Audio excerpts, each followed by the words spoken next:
One day Edward was in the shed where he lived with the other engines. They were all bigger than Edward and boasted about it. "The driver won't choose you again," said Gordon. "He wants strong engines like us." But the driver and fireman felt sorry for Edward. "Would you like to come out today?" "Oh, yes, please," said Edward. So they lit his fire, made lots of steam, and Edward puffed away. The other engines were very cross at being left behind.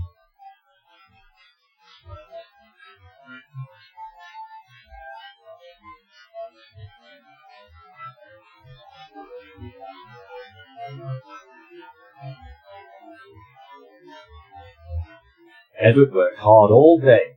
The coaches thought he was very kind, and the driver was very pleased.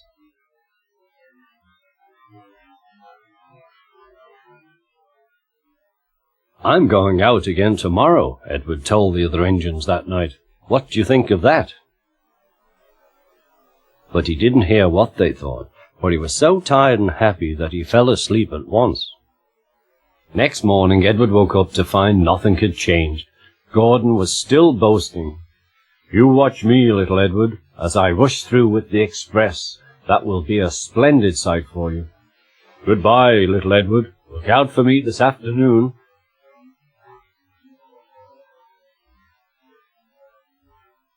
Edward went off to do some shunting. Edward liked shunting. It was fun playing with trucks. He would come up quietly and give them a push. Then he would stop and the silly trucks would go bump into each other. "Oh!" they cried. "Whatever is happening?"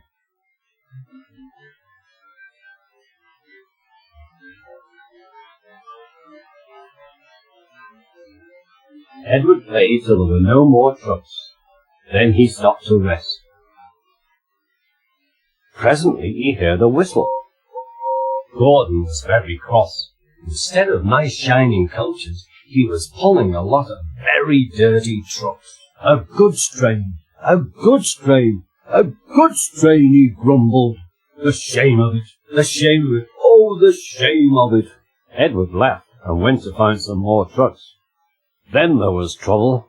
"Gordon can't get up the hill," the porter called to Edward's driver. "Will you take Edward and push him, please?" They found Gordon halfway up and very cross. His driver and fireman were talking to him severely. "You're not trying." "I can't do it," said Gordon. "The noisy trucks hold an engine back so." Edward's driver came up. "We've come to push." "No use at all," said Gordon. "You wait and see," replied Edward's driver. They brought the train back to the bottom of the hill.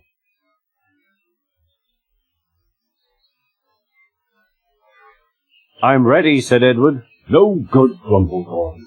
They pulled and pushed as hard as they could.